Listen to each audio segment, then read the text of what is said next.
자, 안녕하세요. 지난 시간에 이제 고분자 화학, 저희가 이제 기초에 대해서 좀 얘기를 했고요. 오늘부터 본격적으로 수업을 진행하겠습니다. 저는 고분자 화학 수업을 이번 학기 동안 진행할 이수영입니다.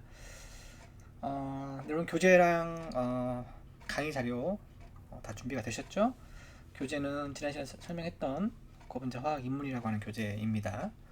그리고 이 파워포인트는 요 고분자 화학 입문이라는 책을 가지고 만든 자료입니다. 그리고 그거 제가 PDF 변환해서 여러분들 웹데스크에 올려놨으니까 다운 받으셔서 아마 지금 강의를 들으실 거라고 생각이 듭니다. 한국말 안 만들어지고 영어로 되어 있죠. 교재가 한국말이니까 뭐 크게 보는데 지장은 없을 것 같고요. 여러분 정도의 실력이면 모를 수 있는 그런 단어가 없을 거예요. 그래서 크게 어렵지 않은 부분이 있을 거라고 생각이 되고요. 영어니까 영어더라도 이렇게 크게 부담 갖지 마시고 따라오시기 바랍니다. 자, 1장은 일단 가장 고분자에서 기초가 되는 부분에 대해서 이제 오늘 설명을 드릴 거고요. 기본 원리라고 아마 이제 한국말로는 되어 있을 겁니다. 베이직 프린시플이라고 되어 있습니다. 뭐 이거는 지난 시간에 이제 뭐 고분자에 대해서 전반적으로 좀 얘기를 하면서 제가 설명을 했던 부분하고도 많이 오버랩이 되는 부분이니까 좀 가볍게 들으시면 좋을 것 같습니다. 자, 일단 뭐 여기 써 있는 것처럼 고분자라고 하는 게 다양한 시대 역사의 흐름에 따라서 움직이면서 사람들이 문명을 발달시켜 왔는데 그 중에 하나라는 걸 말씀을 드리는 거예요. 일단 뭐 신석기 시대, 구석기 시대를 대변하는 스톤에이지라고 하는 거에서 이제 청동기 시대, 뭐 철기 시대, 뭐 이건 우리가 이제 보통 역사나 사회 같은 데서 많이 배우는 거죠.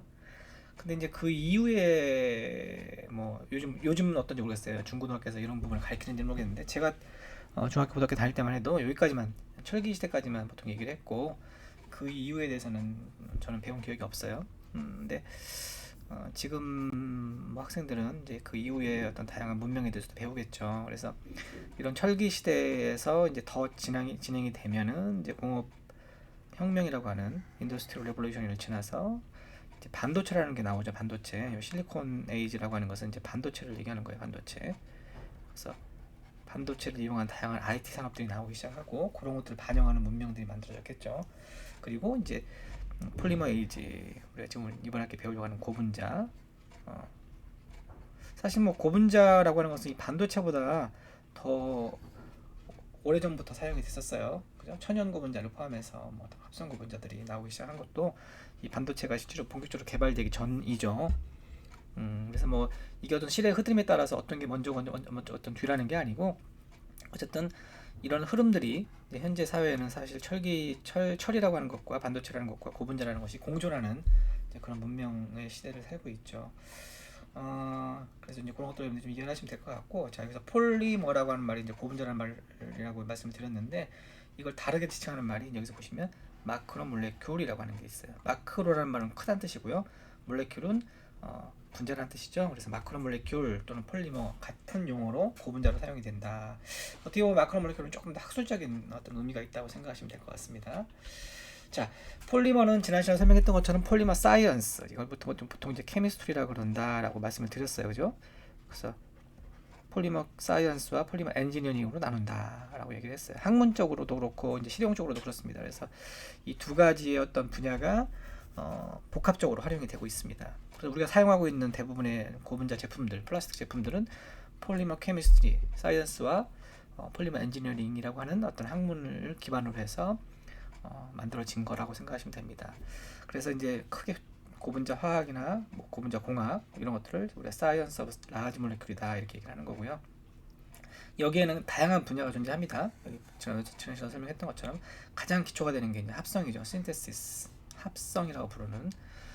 우리가 고분자를 결국은 제품을 만들려면 그 재료가 있어야 되는데 우리가 유기재료다라는 말씀 지난번에 드렸죠. 유기재료 중에 이제 대표적인 소재가 이제 고분자다라고 말씀드렸고, 이런 유기재료는 유기화학이라고 하는 어떤 그걸 기본으로 해서 우리가 이제 합성을 하게 되는 거죠.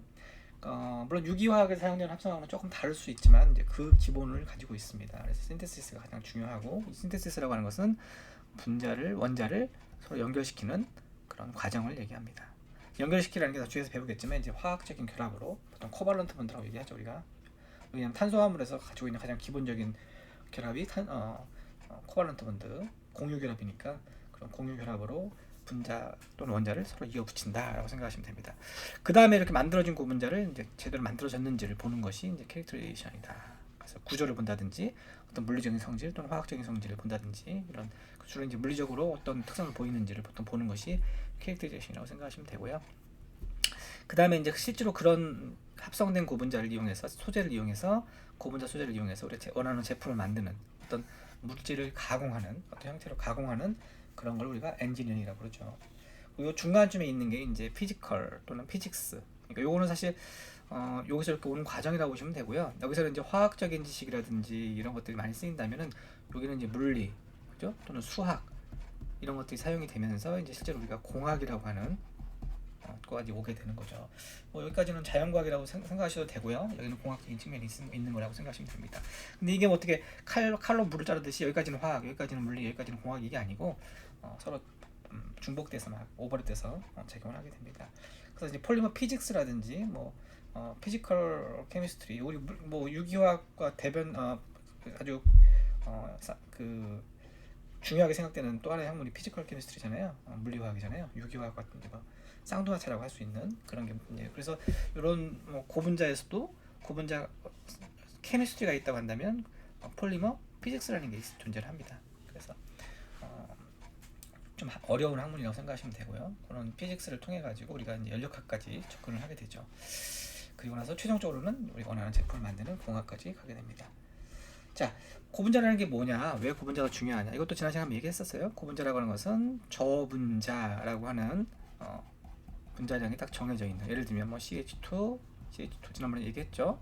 분자량이 24에 28이라고 했어요. 그죠? 딱 분자량이 딱 정해져 있는 분자량 28을 우리가 고분자를 만들면 이게 이제 고분자 이렇게 되면서 n번만큼 반복한다.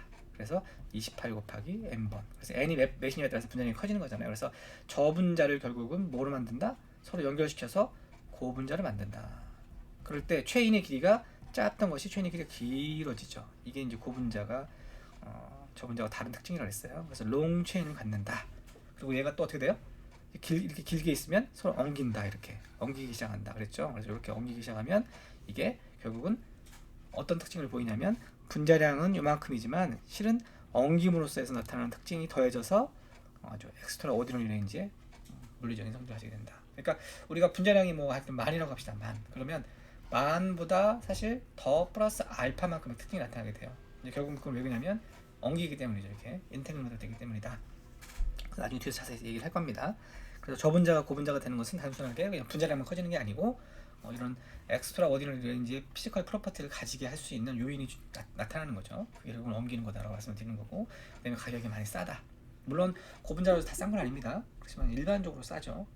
그래서 금속이라든지 세라믹, 지난번에 얘기했던 무기라든지 금속의 소재들을 유기 소재가 대체할 수 있는 가장 중요한 요인은 가격이 싸기 때문이다.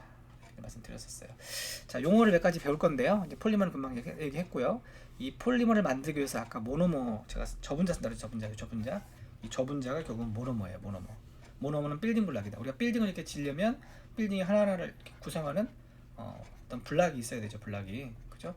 그래서 이 블락이 모여서 결국은 빌딩이 되는 거니까 이걸 모노머를 빌딩 블락이라고 하고요. 이것들이 모여서 빌딩 블락을 뭐로 이어붙여? 이걸 분자를 크게 길게 이어붙이는 것을 우리가 폴리머라고 그런다. 여기서 물론 이제 화학적인 방법이 들어가겠죠. 케미스트리가 들어가서 결국 이제 공유결합으로 이런 빌딩 블록들을 이어붙이면 우리가 건물 지을 때 벽돌과 벽돌 사이를 보통 우리가 뭐 모르타르 같은 거 이렇게 이어붙이잖아요. 마찬가지라고 생각하시면 돼요. 자, 그래서 폴리머는 종류가 여러 가지가 있습니다. 이제 뒤에서 고분자의 종류에 대해서 쭉 분류를 할 텐데 뭐 간단히 말씀을 드리면 호모폴리머가 있고 코폴리머가 있다. 호모폴리머라고 하는 것은 여기서 보면 MMMM이라고 하는 게 모노머야, 모노머. 그래서 모노머와 모노머 사이를 이렇게 연결시켰죠. 이것이 이제 보통 공유결합이라고 얘기를 해요. 그래서 몇 번이 연결되느냐, 이렇게 쭉 해서 반복된 걸 우리가 이렇게 썼단 말이야. 그럴 때 요 MMM이 다 똑같으면은 호모폴리머가 돼요. 즉 모노머가 하나만 한 종류만 있는 건데, 코폴리머는 이 모노머 M이 서로 다른 거죠. A라는 모노머와 B라는 모노머. 그래서 두 종 이상의 다른 모노머를 우리가 고분자를 만든 걸 우리가 코폴리머라고 한다. 코폴리머. 그래서 일반적으로 이제 호모를 빼고 일반적으로 폴리머 그러면 이제 호모폴리머를 얘기하는 거고, 거기다 코를 붙이면 두 종류 이상의 모노머가 들어간 고분자를 얘기합니다. 자, 그래서 블렌드라고 하는 개념하고 조금 우리가 비교를 해봐야 되는데, 코폴리머는 예를 들면 A라고 하는 모노머와 B라는 모노머를 이렇게 가지고 고분자를 만들 때 A하고 B가 뭐로 연결되냐면 화학 결합으로, 케미컬한 어떤 반응을 통해서 서로 연결이 돼야 돼요. 이거 우리가 공유 결합이라고 아까 계속 얘기했는데, A하고 B 사이가 공유 결합으로 연결되어 있는 상태를 우리가 코폴리머라고 한다면, 이 블렌드라고 하는 건 뭐냐면 A하고 B가 그냥 단순하게 뭐예요? 물리적으로 피지컬하게 섞여 있다라고 일단 생각하시면 돼요. 그러니까 서로 다른 고분자를 만들어서 이걸 혼합을 한다. 즉 A하고 B가 고분자 안에 이렇게 들어가 체인이 보면은 이렇게 A하고 B가 서로 이렇게 들어가 있는 거죠. 화학적 결합으로. 근데 이 블렌드라고 하는 것은 A라는 고분자를 만들고 B라고 하는 고분자를 만들어서 이를 단순하게 섞는 거예요. 이렇게 섞는 거죠. 이걸 우리가 블렌드라고 합니다. 블렌드. 우리 블렌드의 가장 대표적인 게 뭐예요? 소주하고 맥주를 섞는 거, 소맥 이런 거 우리 얘기하잖아요. 소주는 따로 존재하고 맥주는 따로 존재하지만 이걸 둘이 섞어서 소맥을 만들어서 우리가 먹죠. 이제 그런 것이 일단 블렌드라고 생각하시면 돼요. 그래서 술에도 블렌드라는 게 있잖아요, 그죠? 그래서 사실 이제 물리적으로 여기서는 결합을 한다, 이건 화학적으로 결합한다, 이렇게 이제 뭐 단순하게 분류할 수 있지만, 물론 블렌드에도 이제 뒤에서 배우겠지만 꼭 물리적인 것만 있는 건 아니에요. 화학적으로 섞기도 합니다. 그렇지만 이제 일반적으로 여기서는 이제 이 두 가지를 조금 구분하자면, 얘는 화학적인 결합으로 모노머들이 결합이 돼서 고분자가 만들어진 거고, 얘는 고분자를 만든 상태에서 물리적으로 섞어놨다, 이렇게 생각하시면 조금 쉽겠죠. 블렌드라고 같은 말로 우리가 얼로이라는 말이 있어. 얼로이 뒤에서 나중에 배울 건데, 얼로이. 이거 뭐 얼로이는 뭐예요? 우리 금속 얼로이, 그죠? A라는 금속과 B라는 금속을 섞어가지고 새로운 금속을 만들어내는 걸 얼로이라고 하잖아요. 우리가 합금이라는 합금, 한국말로는 이런 것들이 이제 블렌드하고 같은 개념으로 사용되죠. 이런 것들을 좀 기억을 하시면 좋을 것 같습니다. 자, 이제 기원에 따라서 고분자를 몇 가지 나누는 방법에 대해서 이제 설명할 건데요. 기원에 따라서 어디서 왔느냐, 고분자가 가장 뭐 흔하게 우리가 구분하는 방법이 내추럴하게 왔다, 자연에서 왔다, 그죠? 자연에서 우리가 얻을 수 있는 고분자들이 꽤 많잖아요. 이걸 우리가 바이오 폴리머라고 어떤 거죠? 바이오 폴리머. 바이오 폴리머다라고 얘기를 합니다. 그죠? 우리가 뭐 예를 들면 단백질 같은 거, 이런 것들 우유에서 얻는다든지, 그죠? 아니면 뭐 곡식에서 얻는다든지 하는 것들, 프로틴 뭐 이런 것들, 또 셀룰로스, 나무에서 얻는 것들, 이런 것들은 다 고분자인데 바이오 폴리머죠. 바이오 폴리머. 그래서 뭐 프로틴, 뭐 폴리펩타이드, 폴리뉴클레오사이드, 폴리사카라이드, 이건 설탕이잖아요. 그다음에 내추럴 러버, 여러분들 채널 알죠? 말레이시아 같은 데 가면은 이렇게 나무에서 나오는 수액을 모아서 우리가 고무로 쓰죠. 이걸 내추럴 러버라고 해요. 천연 고무. 굉장히 중요합니다, 상업적으로. 그다음에 이제 바이오 폴리머가 아니고 천연에 존재하지 않고 실제로 석유화학 제품, 석유화학, 앞에서 우리가 저기 지난 시간에 잠깐 얘기했었어요, 그죠? 그 나셈인가, 그 제가 동영상 보라고 그랬잖아요.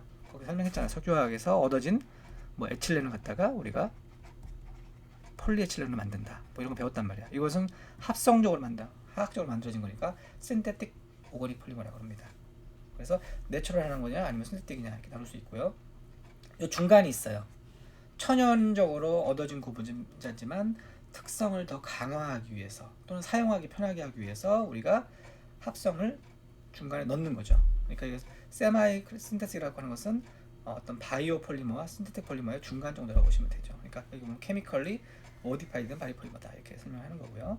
여기까지는 오거닉이죠. 오거닉, 아까 말한 것처럼 대부분 고분자는 오거닉이다라고 말씀드렸어요. 근데 고분자 중에 이노거닉 고분자도 있습니다. 그러니까 C하고 H 결합 말고도 다른 결합들을 갖고 있는 거죠. 그러니까 예를 들면 SI 결합이라든지, 그죠? 뭐 이런 것들. 이게 대표적인 게 실리콘 고무죠. 실리콘 고무, 실란, 뭐 실란트, 이런 것들. 우리 집에 사용하는 그 욕조에 사용하는 하얀색 그 고무가 생긴 거 있죠? 이게 실란트, 폴리실록산이라고 하는 고분자예요. 그래서 이거 이제 이노거닉 고분자로 이제 구분을 하는 거죠. 자, 이런 것들에 대해서 크게 이렇게 구분할 수 있다, 기원에 따라서. 고분자라는 게 얼마만큼 큰 거냐? 뭐 앞에서 계속 설명했지만, 에틸렌에서 폴리에틸렌을 만들 때 요 반복 단위의 분자량 28에다가 더하기 곱하기 n번만큼 하면 된다. 그러니까 n번이 크면 클수록, 반복 단위가 많으면 크면 클수록 분자량은 커지는 거죠. 그죠? 여기서 설명하고 있죠. 200번만큼 반복했다 그러면 이제 분자량은 28 곱하기 200이 된다, 이렇게 얘기를 하는 건데, 그래서 이 동글동글한 하나가 28이라 그러면 28이 몇 번 모였느냐, 이것이 이제 고분자의 크기를 얘기하는 거고, 체인이 길어지게 되는 거죠. 그래서 분자량이 얼마 정도 돼야 고분자라고 얘기를 하느냐, 어떤 사람은 5천만 돼도 분자량이 고분자라고 얘기하는 사람도 있고, 적어도 10,000원 돼야 된다, 이렇게 얘기하는 사람도 있고, 여러 가지 요인이 있어요. 뭐 딱 고분자마다 얼마 정도 이상의 분자량이 넘어야 고분자다라고 얘기할 수 있는 사실 그건 없어요. 기준은. 왜냐면 고분자마다 다 다르니까. 그래서 보통 일반적으로는 한 10,000 정도 이상은 돼야 되는 거 아니냐 뭐 이렇게 얘기하는 사람들이 대부분 많습니다. 그래서 어떤 고분자들은 10,000만 돼도 사실 고분자의 특징을 보이고, 어떤 고분자는 10,000보다 훨씬 더 높은 고분자가 돼야지만 또 특징을 보이고, 그거에 대해서 뒤에서 한번 얘기를 할 거예요. 왜 그렇게 되는지에 대해서. 어쨌든 고분자의 분자량은 반복 단위의 분자량, 여기 반복 단위 분자량 요거죠. 곱하기 몇 번 반복했느냐, 이거를 얘기한다. 뭐 뒤에서 다시 한번 얘기할 겁니다. 자, 모노머를 폴리머로 만든다. 이게 폴리머리제이션이라고 부른다. 중합이라고 얘기했죠. 우리가 중합, 그죠? 이걸 코발런스 본드로 이어붙인다라고 하는 것이고, 모노라는 건 싱글이라는 뜻이고, 머는 파트다. 폴리는 맨이고 파트다. 그러니까 적응 하나인데 이건 많다 그런 말이죠. 근데 왜 중간이 있어, 중간이. 그래서 쭉 이어붙이다가 적당한 크기에서 잘라버린 거죠. 이걸 올리고 모는 보통 한 분자량이 한 5,000 이하 정도 되는, 뭐 2,000, 3,000 정도 되는 그런 고분자를 올리고만하고 비교를 합니다. 올리고는 퓨고 파트니까 고분자는 안 되고 모노모보다는 분자량이 좀 큰 어떤 중간쯤에 있는 그런 분자를 올리고모라고 해요. 우리 올리고당 그런 말을 하죠. 올리고당. 폴리사카라이드보다 분자량이 좀 작은 것들 말하는 거죠. 당류를. 자, 반복 단위. 아까 계속 얘기했던 거야. 반복 단위. 반복 단위는 뭐예요? 아까 에틸렌 같은 경우는 여기 가운데 있는 게 반복 단위죠. 그죠?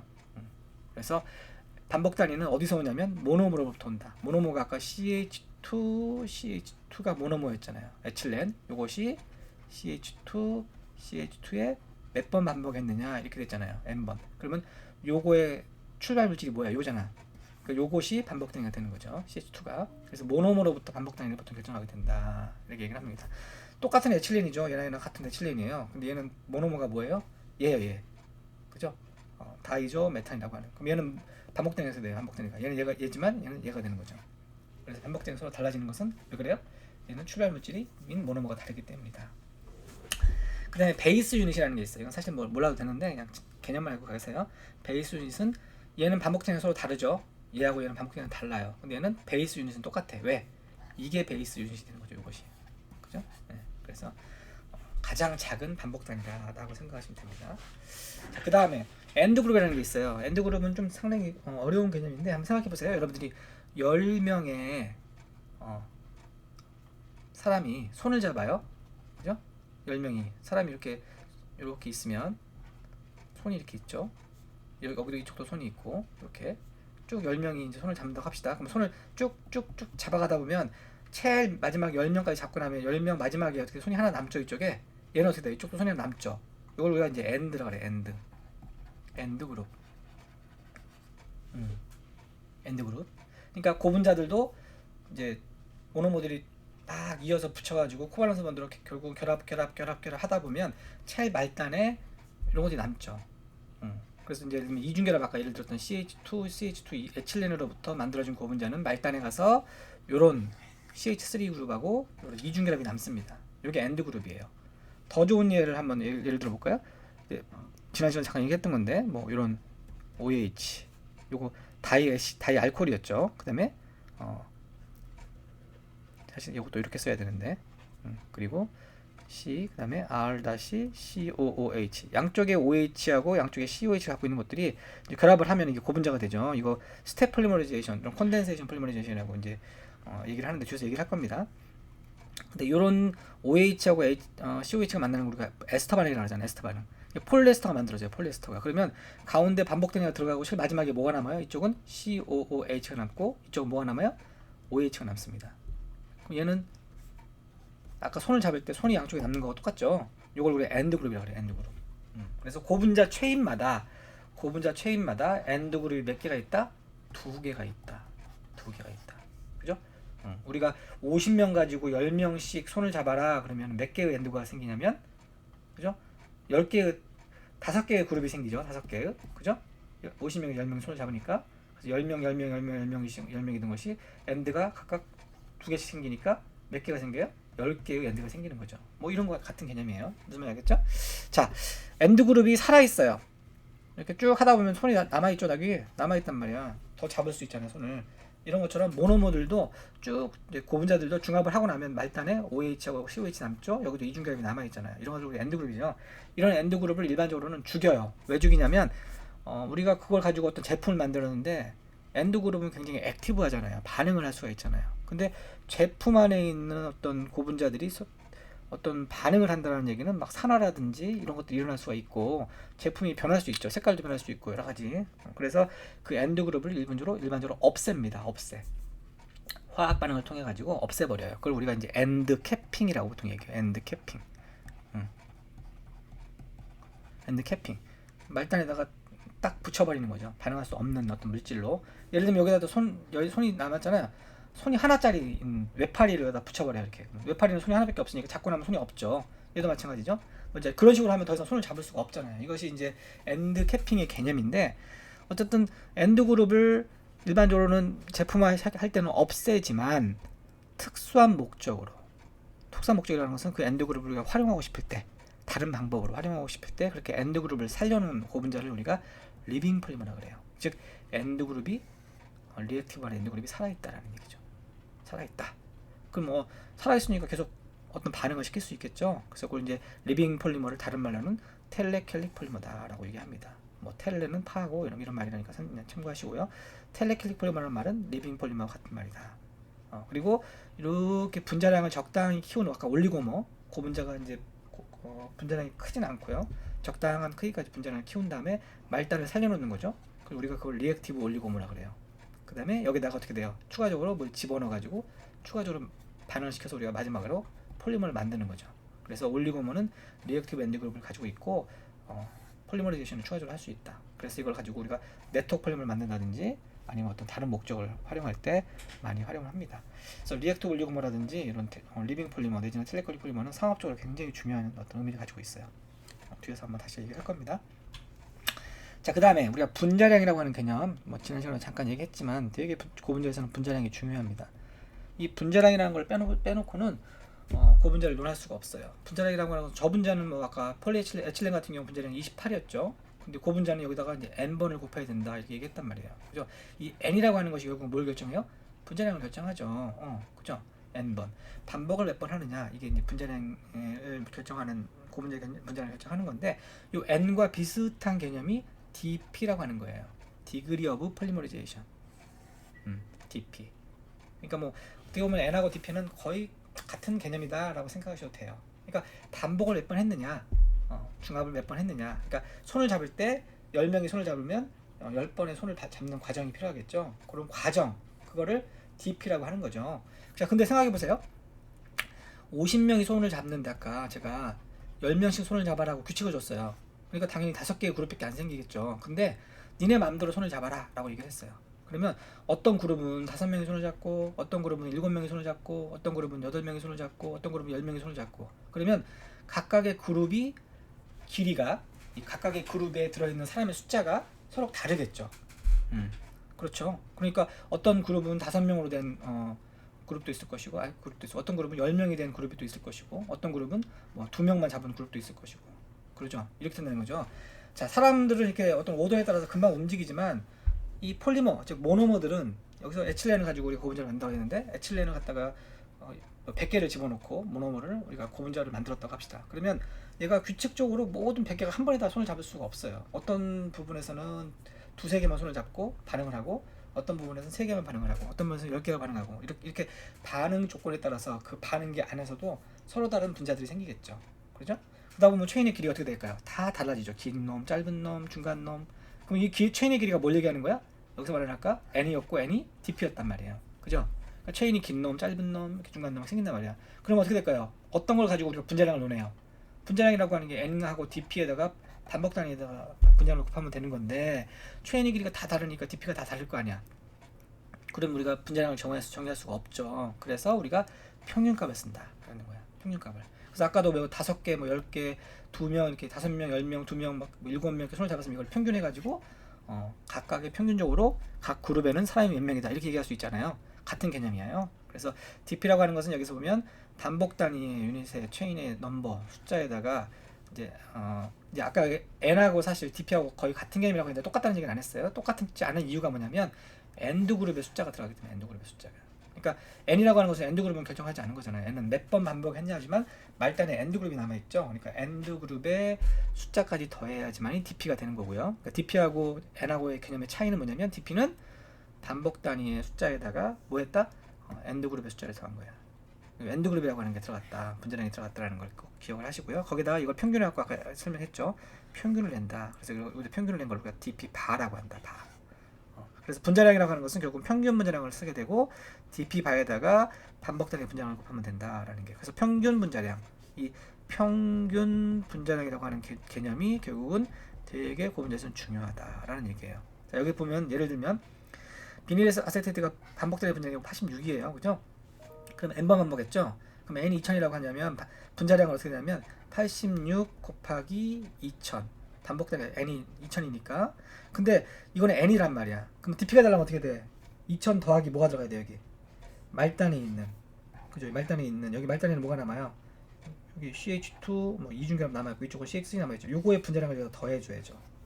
그죠? 여기서는 이제 이 분자량을 갖다가 이렇게 계산했지만 실은 더하기 뭘 해야 돼요? 더하기 말단의 분자량을 더해줘야 돼요.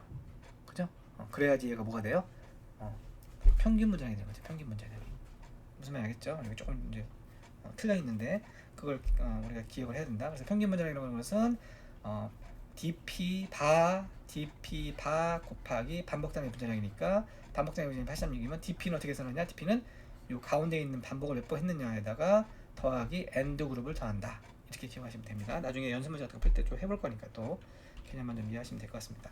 자, 앞에서 호모폴리머, 뭐 코폴리머 얘기했는데 그것과 비슷한 개념이에요. 얘는 고분자 체인 안에 같은 CCCC만 있는 걸 우리가 호모 체인이라고 그러고 이렇게 다른 분자들이 들어가 있는 걸 우리가 헤테로 체인이라고 합니다. 그렇죠? 그래서 우리가 아까 이중결합을 열어 가지고 만들어진 고분자는 당연히 어떻게 될까요? 얘는 당연히 다 CC겠죠. 근데 우리가 아까 OH하고 OH를 양쪽에 갖고 있는 고분자와 모노머와 양쪽에 COH를 갖고 있는 모노머를 우리가 합치면 이런 가운데 산소 같은 것들이 들어가겠죠. 그죠? 아니면 CO 이중결합이 들어가거나 뭐 또는 O가 들어가거나 이렇게 되잖아요. 이런 것들이 들어가면 당연히 얘는 헤테로 체인이 된다. 그래서 얘는 폴리에틸렌, 뭐 폴리아세틸렌, 폴리설페나이드 이런 것들 대부분 우리가 어디션이나 그 뭐였죠? 체인 중합으로 만들어진 고분자가 여기 해당이 되고요. 얘는 폴리에스터, 폴리이서, 폴리아마이드 이런 것도 뭐예요? 스텝이나 컨덴세이션에서 만들어진 고분자들이 여기 해당이 됩니다. 자, 호모폴리머, 코폴리머 아까 얘기했었어요. 호모 체인 폴리머다. 코폴리머 얘기했죠. 자, 코폴리머는 여기 그림을 보면 설명할게. 자, 이게 호모폴리머죠. 모든 모노머가 다 A 하나로 이루어져 있어요. 랜덤 코폴리머인데 이제 여기다 B를 하나 더 집어넣었어요. A라는 모노머와 B라는 모노머를 가지고 우리가 두 개를 만드는 거죠. 이렇게 만들면 A, B가 서로 막 지멋대로 들어가 있어요. 이걸 랜덤 코폴리머라고 하고요. A, B가 서로 반복적으로 들어가면 얼터네이팅. A가 쭉 합성한 다음에 B를 쭉 합성하게 되면 블락이 되고요. A를 쭉 합성한 다음에 옆에다가 사이드 체인으로 B를 붙이는 거야. 이 블락하고 좀 개념이 다르죠. 얘를 그라프트라고 그런다. 그래서 우리가 코폴리머는 이렇게 크게 네 종류로 나누게 된다. 요 그림이 여기 나와 이렇게 나오죠. 그래서 이제 이거 기억하시면 좋을 것 같고요. 그래서 코폴리머는 두 종 이상의 모노머로 만들어진 것이고 이렇게 네 종류의 고분자가 있다. 기억하시고요. 자, 고분자의 형태에 따라서 나누는 방법이 있어요. 고분자가 쭉 성장하게 되면 리니어라고 그래요. 리니어. 일반적으로 고분자가 손이 두 개잖아요. 아까 뭐 COH, OH 얘기했지만 한 방향으로만 성장을 하죠. 이렇게. 그죠? 그러다 보니까 리니어하게 되죠. 고분자가. 자, 그런데 어떤 요인에 의해서 이 체인 중에 어떤 중간이 얘가 반응하다가 반응이 딱 끝나버리고 중간에서 반응이 시작할 수 있어요. 이렇게 이제 체인이 만들어지겠죠. 이걸 우리가 브랜치라고 그래요. 브랜치. 그래서 우리가 나무까지 생각해보세요. 나무까지도 쭉 자라다가 거기서 중간에서 가지가 쳐져 나오죠. 같은 개념이라고 생각하시면 돼요. 그래서 성장하던 리니어하던 고분자 체인 중간에 어떤 이유 때문에 중간에서 성장이 일어나면 브랜치가 만들어지겠죠. 그죠? 그래서 브랜치가 이제 많은 고분자들이 만들어지겠죠. 자, 네트워크는 뭐냐면 두 개의 리니어한 체인들이 서로 이렇게 브랜치가 만들어지다가 서로 이어져요. 이렇게. 그죠? 여기도 이렇게 성장하다 이어지고 그럼 이걸 우리가 네트워크라고 해요. 네트워크가 됩니다. 네트워크. 서로 연결된다. 이걸 우리가 크로스 링크다라는 말을 씁니다. 크로스 링크. 자, 크로스 링크가 되면 어떻게 될까요? 얘가 굉장히 단단해지겠죠. 그죠? 물론 리니어도 이렇게 막 엉키니까 되게 단단한데 이것이 물리적으로 얘는 엉켜 있는 거지만 얘는 뭐예요? 화학적으로 이렇게 서로 연결되어 있는 거잖아. 그러니까 당연히 네트워크 폴리머가 하드니스 되게 단단해지는 정도가 커진다. 그리고 분자량도 인피니티가 된다. 분자량이라는 건 체인의 길이잖아요. 체인의 길이가 뭐 인피니티한 거죠.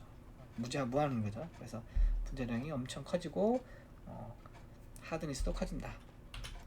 그래서 이게 이제 리니어, 브랜치, 네트워크 우리가 구분해서 그림으로 설명하고 있습니다. 보시면 되고요. 자, 네트워크가 되려면 아까 이제 우리가 이렇게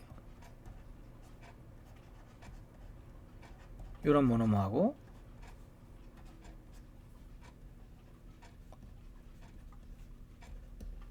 이런 모노머가 만나면 얘가 이렇게 리니어하고 이렇게 리니어하니까 서로 만나면 쭉 리니어 구분자 만들어진다 그랬잖아요. 근데 여기에 팔 하나가 더 있어. 이렇게 OH가 내지는 여기도 팔 하나가 더 있어. 이렇게 뭐 둘 중에 하나만 있으면 되는데 사실 이렇게 되면 어떻게 될까요? 얘가 체인이 이렇게 성장을 하다가 중간에 있는 OH하고 COH가 어떻게 될까요? 서로 결합을 하겠죠. 이렇게 그러니까 뭐가 만들어진다? 네트워크가 만들어지는 거죠. 그죠? 자, 이게 무슨 얘기예요? 네트워크가 되려면 아까는 뭐 팔이 두 개만 있었잖아요. 이렇게 팔이 두 개만. 그죠? 팔이 두 개만 있었는데 네트워크가 되려면 팔이 어떻게 돼요? 세 개가 돼야 돼요. 이걸 우리가 모노 어디 있어? 멀티 펑션이라고 해요. 멀티 펑션.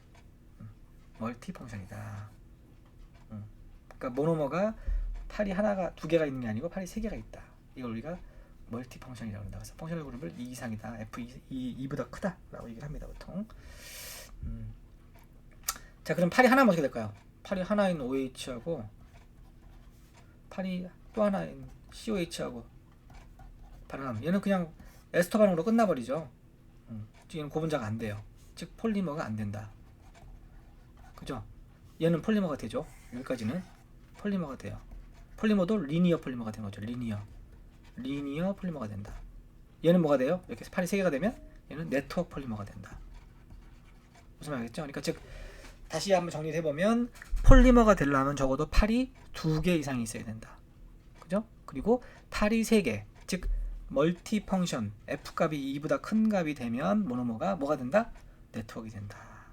그래서 네트워크 고분자가 사용되는 아주 대표적인 예가 뭐냐면 여기 보시는 것처럼 슈퍼글루, 접착제 같은 거 있죠. 접착제. 앞에서 우리가 설명했죠. 접착제 이런 것들에 이런 네트워크 폴리머를 사용합니다. 또 페인트 같은 것도 그렇죠. 페인트 같은 것도 벽에다 바른 다음에 어떤 물이라든지 뭐 비가 온다거나 이러면 이건 녹으면 안 되잖아요. 그러니까 페인트 같은 경우도 네트워크 폴리머를 쓴다. 그래서 요즘 네트워크 폴리머를 많이 활용을 합니다. 뭐 뒤에서 다시 한번 얘기할 겁니다. 자, 잊어버리지 마세요. 네트워크 폴리머가 되려면 멀티 펑셔널, 즉 손이 3개, F값이 2보다 큰 값을 가져야 된다. 자,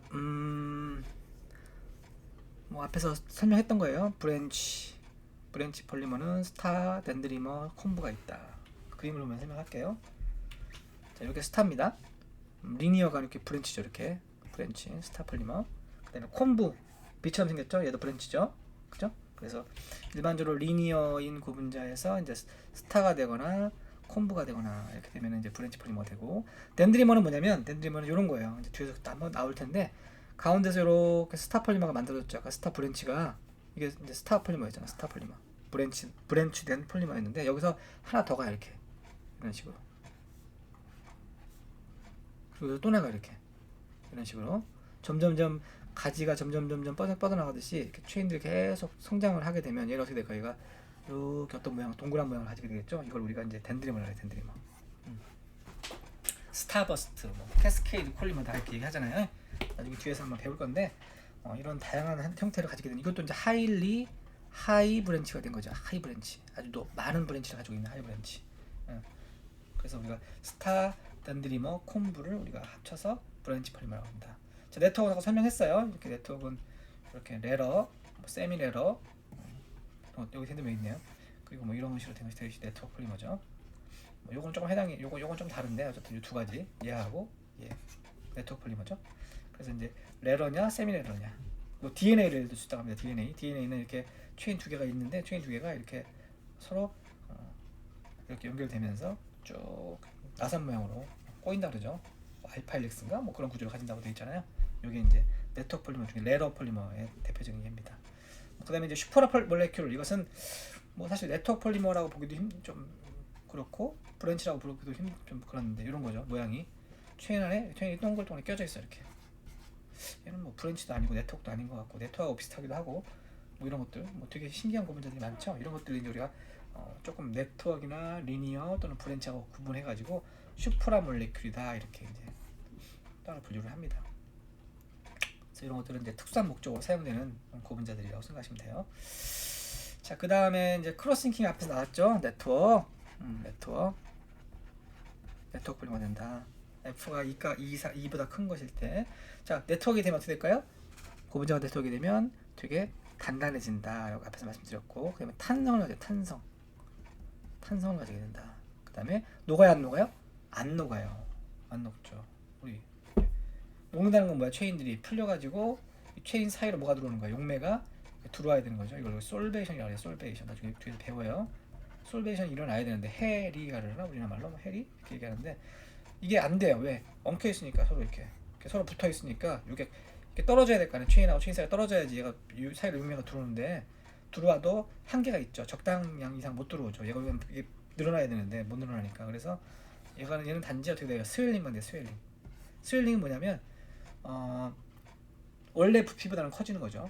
그렇지만 더 이상 그 이상 못 커지는 거예요. 우리 스웰링의 가장 대표적인 게 스펀지에 물 집어넣으면 스펀지가 쪼그라졌을 때는 이렇게 쪼그라져 있다가 물 넣으면은 이렇게 스펀지가 부풀죠. 스펀지는 물에 안 녹잖아요. 대신 부풀죠. 이걸 스웰링이라고 그래요. 그래서 네트워크 폴리머가 되면 용매에 대한 저항성, 즉 용해가 안 된다고 보시면 돼요. 그리고 스웰링이 일어날 뿐이다. 자, 그럼 어떤 장점이 있을까? 이거 용해 간다는 얘기는 열에 강하다는 얘기죠. 열을 가해 녹지 않는다는 거야. 그리고 용매에도 안 녹는 거죠. 그러니까 용매에 대해서 저항을 있어야 되는 그런 목적으로 사용되는 거에는 이런 서머 크로스링킹을 있는 네트워크 폴리머를 사용하면 된다라는 거죠. 대표적으로 이런 네트워크 폴리머를 사용하는 예가 여기 나와 있는 건데 멀커니제이션 오브 러브라고 되어 있어요. 뒤에서 배울 텐데 우리 타이어 만들 때 자동차 타이어 만들 때 타이어는 어때요? 굉장히 탄성도 좋아야 되고 그 다음에 아주 하드한 조건을 사용하잖아요. 막 비가 오는데 달리고 눈이 오는데 달리고 타이어가 녹으면 안 되겠죠. 타이어가 찢어지면 안 되겠죠. 그래서 이런 타이어는 굉장히 이런 특성을 보여야 돼. 하드니스, 탄성, 솔벤트 레지스턴스 이런 것들이 굉장히 좋은데 좋아야 되는 그런 게 타이어죠. 이 타이어에 사용되는 고무가 일반적으로는 이제 합성 고무도 사용하지만 일반적으로 천연 고무를 섞습니다. 그래서 천연 고무는 어떻게 돼요? 폴리 이소프렌인데 얘는 약하잖아. 그죠? 수액이니까 이렇게 흘러. 그럼 이걸 어떻게 하냐면 여기다가 이 천연 고무 사이사이에다 뭘 집어넣냐면 설퍼 그룹을 집어넣어. 설퍼 그룹 이렇게. SS 그랍이라고 하는데 정확히 뭐 뒤에서 구조 나올 테니까 일단 설퍼로 이렇게 연결을 시킵니다. 그럼 어떻게 돼요? 얘가 크로싱킹이 일어나는 거죠. 그래서 폴리 아이소프렌이 멀커니제이션이라고 하는 이걸 이제 황으로 가황이라고 하죠. 가황 공정이다. 가황 공정. 그래서 황을 집어넣어 가지고 체인하고 체인 사이를 연결시켜 버리는 거야. 그럼 이게 크로싱킹이 일어나는 거죠. 네트워크 폴리머가 만들어지면 단단해지고 탄성도 좋아지고 용매에 대해서 녹지 않는다. 그래서 그럴 때 타이어에 만들 때 많이 활용합니다. 그래서 우리가 타이어 공장 같은 데 가면 한국 타이어나 이런 데 가면은 막 이상한 냄새 나죠. 뭐 타는 냄새 같기도 하고 막 약간 똥 냄새 같기도 하고 이러고 이게 그 황 냄새.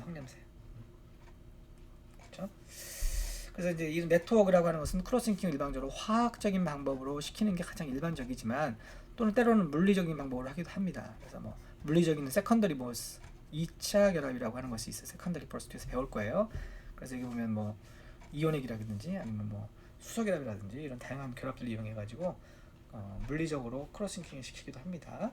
뒤에서 다시 배울 거니까 넘어갈게요. 자, 앞에서 이제 우리가 리니어 폴리머다, 뭐 브랜치다 여러 가지로 불렸지만 또 상업적으로 우리가 고분자를 분류하는 방법이 있어요. 정확히 얘기하면 플라스틱, 고분자의 다른 명칭인 플라스틱을 분류하는 방법이죠. 플라스틱은 크게 두 가지로 분류합니다. 일단 서머 셋과 서머 플라스틱으로 구분합니다. 자, 서머 플라스틱이라고 하는 것은 말 그대로 뭐예요? 열로 플라스틱. 플라스틱이란 말이 성형이란 말이죠. 뭐 성형이란 말로 해석이 되는데 성형이라는 것은 고칠 수 있다는 거잖아요. 바꿀 수 있다는 거잖아요. 그러니까 서머 플라스틱이라고 하는 것은 열로 걔를 어떻게 한다? 변형시킬 수 있다 그런 말이죠. 열 변형, 뭐 그죠? 열 변형 고분자. 그래서 얘는 뭐하고 비슷하냐면 양초라고 해요. 양초는 어때요? 이렇게 동그랗게 딱 굳어 있을 때는 딱딱하죠. 얘를 열을 가면 어떻게 돼요? 흐물흐물 녹죠. 양초. 다시 열을 낮추면 다시 돌아가죠 원래 상태로. 이게 양초의 개념이 이제 서머 플라스틱 개념이에요. 그래서 대부분 리니어나 브랜치 폴리머가 사용이 됩니다. 그래서 멜트되고, 그러니까 용매에도 녹고 열을 줘도 녹는다. 그래서 대표적으로 대부분의 고분자들이 사용되는 고분자들이 서머 플라스틱이 많습니다. 자, 반면에 서머셋은 여기서는 리니어하고 브런치가 사용되는데 얘는 뭐가 사용되냐면 네트워크가 사용돼요. 네트워크 고분자는 어떻게 돼요? 아까 얘기했잖아. 서로 연결돼 있으니까 녹는다 안 녹는다 안 녹는다. 단지 스웰링이 될 뿐이다. 이런 얘기 했었어요. 그죠? 녹지 않는다. 그다음에 녹는다는 게 용매도 안 녹지만 열에도 안 녹습니다. 그래서 단지 용매는 스웰링이 될 뿐이다. 그렇죠? 그럼 얘는 어디 쓸까? 서머셋은 안 녹으니까 여기 뭐 내열 특성이 좋은 그런 데 쓰는 거죠. 우리 그 주방에 가면은 대리석이죠. 대리석. 우리 주방에 가면은 이렇게 주방 그 위에 보면 딱딱한 게 깔려 있잖아요. 옛날에는 이걸 실제로 돌을 깎아서 했었어요. 근데 엄청 비싸겠죠. 그래서 뭐 수입하기도 하고 말했잖아. 지금도 그런 대리석 부엌에다 대리석 쓰는 경우가 있어요. 천연 대리석을. 하지만 이거 천연 대리석은 워낙 비싸고 또 무거우니까 요즘 뭘 쓰냐? 인조 대리석 써요. 인조 대리석. 이게 뭐로 만들어지면 서머셋으로 만들어지는 거야. 인조 대리석. 언뜻 보면 대리석 같죠. 여기는 열에 강하고 용매도 안 녹아요. 그래서 뭐 위에다 뭐 같은 거 뜨거운 거 올려놔도 사실 이 인조 대리석은 녹질 않죠. 그게 이제 서머셋의 특징입니다. 자, 그래서 서머셋은 이렇게 이제 대표적인 게 페놀 포르말데하이드 같은 것들이 있어요. 요거 구조가 여기 나와 있는데 요거죠. 여기 페놀 포르말데하이드. 그래서 페놀 포르말 이게 페놀이잖아요. 이게 페놀에다가 이제 포르말데하이드 집어넣어가지고 만든 고분자인데 페놀 포르말데하이드 고분자가 어디 많이 이용이 되냐면 여러분들 그 컴퓨터에 보면은 보드 있죠. 보드 CPU 들어가 있고 막 들어가 있는 보드. 그 보드에 보시면 이렇게 플라스틱인데 녹색이나 아니면 뭐 주황색이거나 아니면 약간 밤색 나는 그런 플라스틱이 이렇게 있어요. 보드라 그러죠. 보드. 그 보드를 이루는 게 요 페놀 포르말데하이드 수지입니다. 요거 페놀 포르말데하이드 수지입니다. 얘를 다 부르는 말이 이제 베이커라이트. 듀퐁인가에서 만들었는데 처음으로 베이커라이트라는 말을 써가지고 판매가 됐어요. 그래서 네트워크 폴리머 중에 일종이다. 그러니까 고분자 체인과 체인 사이가 서로 이렇게 연결돼 있죠. 서로. 그죠? 자, 사용하는 방법에 따라 또 고분자를 부르는 방법이 있습니다. 사용하는 방법에 따라서 플라스틱이다, 파이버다, 러버다, 코팅이다, 어디시브다. 플라스틱. 이거 앞에서 배웠던 거죠. 우리 플라스틱이라고 보통 부르는 고분자를 부르는 다른 말이다 라고 얘기를 했었어요. 그 다음에 파이버, 섬유 배웠죠?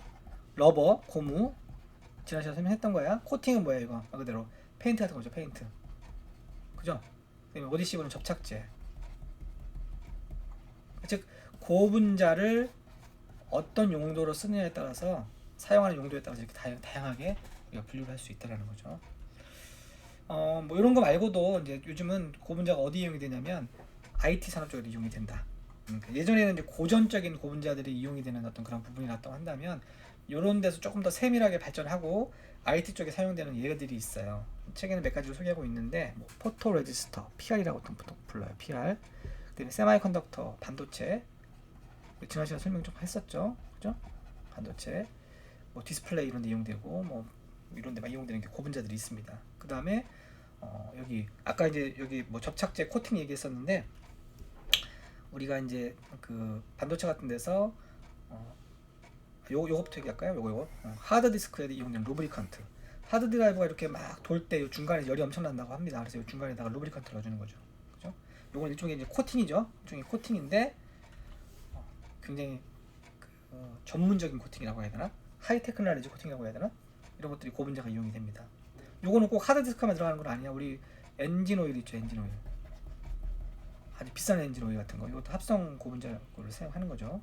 자, 그 다음에 아까 말했던 반도체에 이용되는 뭐 인터레이어다. 이거 좀 어려운 건데 반도체는 여기서 이제 아까 말한 이렇게 전기가 흐르는 거고요. 전기와 전기가 흐르지 않게 중간에 뭐가 들어가야 될 거 아니야. 그럼 만약에 얘가 전기가 흘러면 어떻게 돼요? 서로 연결되면 쇼트가 되겠죠. 그러니까 전기가 흐르는 이 도체 또 내지는 반도체하고 중간에 들어가야 되는 게 뭐냐면 이제 부도체죠. 부도체. 이게 뭐예요? 일종의 절연체예요. 절연체. 이런 절연체가 있는데 이거에 고분자가 이용이 돼요. 뭐 절연체 고분자는 이미 절연체에 사용이 되고 있는데 라고 생각할 수 있지만 이 반도체가 작아지죠. 집적화가 되죠. 집적화. 그러면 아까 이 도체와 도체 또는 반도체와 반도체 사이가 크기가 크면은 멀리 떨어져 있어요. 근데 크기가 작아지면 어떻게 될까요? 이 사이가 엄청 가까워지겠죠. 그러니까 기존에 쓰던 전원체를 쓸 수가 없는 거야, 반도체를. 그러니까 이 다이일렉트릭 콘스턴트가 굉장히 큰 그런 물질을 집어넣어 줘야지만이 이게 쇼트가 안 나. 그러니까 반도체에서 집적화가 되면서 반도체 내지는 도체 중간중간에 넣어줘야 될 절연체의 개발이 굉장히 중요하죠. IT 산업에서는. 그러니까 반도체가 발전하는 만큼 요 절연체도 발전을 해줘야 된다는 거죠. 그래서 삼성에서 이런 것도 개발을 하고 있어요. 그 다음에 LCD 있죠. LCD 우리 리퀴드 크리스탈 디스플레이 여기 LCD 우리가 사용하는 뭐 디스플레이의 대부분 한 80%를 차지하고 있는 90% 이상을 차지하고 있는 건데 LCD라고 하는 게 액정이죠. 이렇게 액정들이 빛에 의해서 이렇게 배열이 되는 거야. 그래서 빛을 통과시키기도 하고 빛을 막아주기도 하고 여러 가지 하는데 이 액정들이라고 하는 게 한 방향으로 쭉 서 있어야지 걔를 이렇게 움직일 수가 있단 말이야. 그러면 액정을 이렇게 넣으면 자기가 스스로 이렇게 액정이 쫙 한 방향으로 쓸까요? 그러지 못하죠. 액정을 어느 방향으로 이렇게 쓰게 만들어주는 그런 어떤 트리거가 있어야 돼. 트리거가. 그게 뭐냐면 이제 얼라이먼트 레이어라고 그래요. 우리가 디스플레이를 만들 때 이렇게 디스플레이가 예를 들면 15인치다, 15인치 디스플레이다 그러면 이 안에다가 액정을 이렇게 집어넣는단 말이에요. 액정을 쭉 집어넣고 디스플레이를 만드는데 액정이 한 방향으로 쭉 서 있어야 돼요. 한 방향으로. 그럼 액정이 그냥 놔두면 안 쓰죠. 밑에다가 뭘 까냐면 이 액정 밑에다가 요 얼라이먼트 레이어를 깔아요. 고분자로. 그래서 그 고분자의 그 배양에 따라서 위에 있는 액정이 쫙 방향을 가지게 돼요. 그래서 액정 배양막이라고 하는 말이 우리가 많이 들어봤을 거예요. 액정 배양막. 이거 굉장히 중요합니다. 이거 없으면 액정 만들 수 있어, LCD 만들 수 있을까 없을까? 없어요, 없어요. 액정 배양막이 되게 중요합니다. 그래서 이거 다 옛날에는 일본에서 다 수입했는데 지금은 다 국산화시켰죠. 이런 것도 다 고분자입니다. 그래서 고분자가 이렇게 앞에서 우리가 일반적으로 알고 있는 우리 일상생활에 사용하고 있는 제품 말고도 굉장히 다양한 어떤 IT 산업에도 이미 활용이 되고 있다라는 거 좀 기억을 하셨으면 좋겠습니다. 자, 여기까지가 일단 오늘 이번 시간에 하려고 하는 전반적인 내용이니까 한번 잘 들어보시고 질문 있으시면 질문해 주시고 그다음에 이제 여기까지가 여러분 교재로 따지면 몇 페이지까지냐면 교재 잠깐만요. 예, 12페이지까지예요. 12페이지. 얼마 안 배웠어요. 사실 한 5점밖에 안 됩니다. 그래서 한 12페이지까지 여러분 12페이지까지 한번 책을 쭉 읽어보시면 좋겠습니다. 읽으면서 제가 설명했던 것들을 다시 한번 들어보시면 좋을 것 같습니다. 자, 여기까지 일단 하고요. 오늘 수고하셨습니다. 감사합니다.